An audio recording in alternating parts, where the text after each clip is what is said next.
اللہ معنا۔ آیت الکرسی ایک لمبی آیت، جیسے آیت البر ایک لمبی آیت تھی، اور اس کو حضور نے فرمایا ہے سیدۃ آیات القرآن، پورے قرآن مجید کی آیات کی سردار ہے یہ آیت۔ اور یہ شرک فی صفات کے ضمن میں یہ شمشیر قاطع ہے، شمشیر برہان ہے۔ اللہ لا الہ الا ہو الحی القیوم، یہ وہی ہے قل هو اللہ احد اللہ الصمد الحی، اللہ زندہ ہے، لیکن اس کی زندگی کو اپنی زندگی پر قیاس نہ کرنا۔ تمہیں خوراک کی احتیاج ہے، اسے کوئی ضرورت نہیں۔ ما ارید منہم من رزق وما ارید ان یطعمون، مجھے کوئی احتیاج نہیں کہ مجھے کوئی رزق پہنچائیں، رزق دیں، مجھے کھلائیں، مجھے کوئی ضرورت نہیں۔ پھر تمہاری حیات نیند، اونگ، تھکان، ان تمام کمزوریوں کے ساتھ ہے۔ وہ الحی ہے، اپنی ذات میں خود زندہ ہے، حیات اس کی ذاتی ہے، کسی اور نے عطا نہیں کی ہے۔ ہماری تو مستعار ہے، عمر دراز مانگ کے لائے تھے، 4 دن 2 آرزو میں کٹ گئے، 2 انتظار میں۔ اور القیوم بقیہ پوری کائنات کے لیے وہی ہے، اس کو تھامے ہوئے ہے۔ لا تاخذہ سنۃ ولا نوم، الحی، حیات کامل، کہ اس کو نہ نیند آتی ہے نہ اونگ آتی ہے۔ لہو ما فی السماوات و ما فی الارض، آسمان اور زمین میں جو کچھ ہے اسی کی ملکیت ہے۔ تم کسٹوڈینز ہو، تم امین ہو، ای امانت چند روزہ نزدماس، در حقیقت مالک شے ہر شے خداست۔ یہاں تک کہ یہ میرا جسم بھی میرے پاس امانت ہے۔ میں کون ہوں؟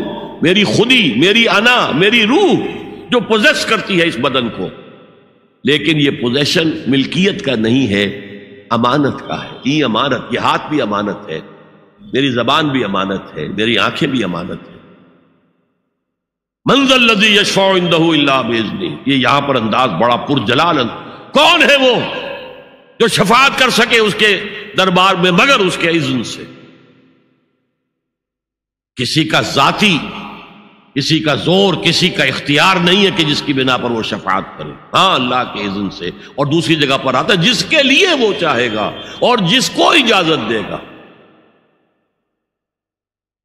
جیسے کہ آتا ہے اما یتساءلون میں، یوم یقوم الروح والملائکۃ صفا، اور ان میں سے کوئی بھی بات نہیں کر سکے گا، کلام نہیں کر سکے گا، لا یتکلمون الا من اذن لہ الرحمن، سوائے اس کے جسے رحمان اجازت دے، وقال صوابا، اور صحیح بات کرے گا، کوئی غلط بات نہیں کرے گا۔ یعلم ما بین ایدیہم وما خلفہم ولا یحیطون بشیء من علمہ الا بما شاء، وہ تو جانتا ہے جو کچھ بھی ان کے سامنے ہے اور ان کے پیچھے ہے، اور یہ کوئی احاطہ نہیں کر سکتا مخلوقات میں سے، اس کے علم میں سے کسی کا بھی، سوائے اس کے جو وہ خود چاہے۔ یہاں بڑے ہی لطیف انداز میں شفاعت باطلہ کے تصور کی نفی ہو گئی۔ دیکھیے، آپ کہیں جا کر کسی مجسٹریٹ سے سفارش کرتے ہیں تو کیا کہتے ہیں؟ اجی یہ فائل کے اوپر جو کچھ ہے آپ اس پر نہ جائیے، یہ گواہیاں وغیرہ جھوٹی ہو گئی ہیں، میں آپ کو بتاتا ہوں اصل بات کیا ہے۔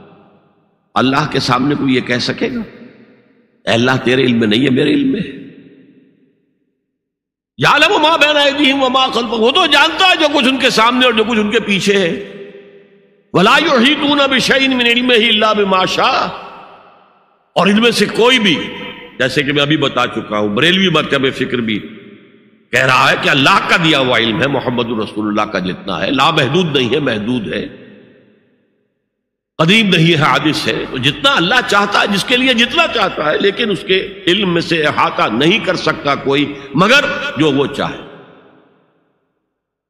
وسع کرسیہ السماوات والارض، اس کا اقتدار چھایا ہوا ہے، مستولی ہے، آسمانوں پر بھی اور زمین پر بھی۔ ولا یؤودہ حفظہما، اور اسے عاجز نہیں کر سکتی ان دونوں کی حفاظت۔ قیوم وہی ہے، صمد وہی ہے، لیکن اس سے کوئی تکان تاری نہیں ہوتی، عاجز نہیں ہوتی۔ یہ اصل میں نفی ہے جو تورات حافظے سے مرتب کی گئی تھی۔ 587 میں نبوکڈنضر کا جو حملہ ہوا تھا اس میں اصل تورات گم ہو گئی، اس وقت سے آج تک وہ اصل تورات ان کے پاس نہیں۔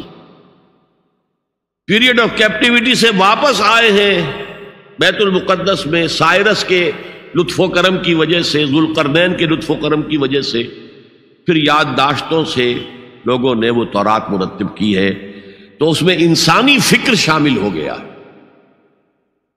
لہذا وہاں یہ لکھا ہے اللہ نے 6 دنوں میں آسمان اور زمین پیدا کیے اور 7ویں دن آرام کیا، یعنی کوئی تکان لائق ہو گئی۔ قرآن نے کہا، اللہ تعالیٰ نے فرمایا سورہ قاف میں، وَلَقَدْ خَلَقْنَا السَّمَاوَاتِ وَالْأَرْضَ وَمَا بَيْنَهُمَا فِي 6 أَيَّامٍ وَمَا مَسَّنَا مِن لُغُوبٍ، یقیناً ہم نے آسمان اور زمین اور جو کچھ ان دونوں کے مابین ہے انہیں 6 ہی دنوں میں پیدا کیا۔ وہ بات ٹھیک ہے، لیکن ہمیں کوئی تکان لائق نہیں ہوئی کہ ہمیں کسی آرام کی ضرورت ہو۔ لا یعودہ حفظہما وہو العلی العظیم، العلی وہی ہے سب سے بلند و بالا، لتکون کلمۃ اللہ ہی العلیٰ، تاکہ اللہ کا کلمہ سب سے سر بلند ہو جائے، اور وہی عظیم ہے، عظمت والا۔ اللہ تعالیٰ مجھے اور آپ کو اس سے بچائے، اپنے سابقہ زندگی کے گناہوں پر توبہ کرنے کی اور اللہ سے استغفار طلب کرنے کی توفیق عطا فرمائے، اور اپنے دینی فرائض کی انجام دہی کے لیے کمر بستہ ہو جانے کا عزم مصمم کر لینے کی توفیق عطا فرمائے۔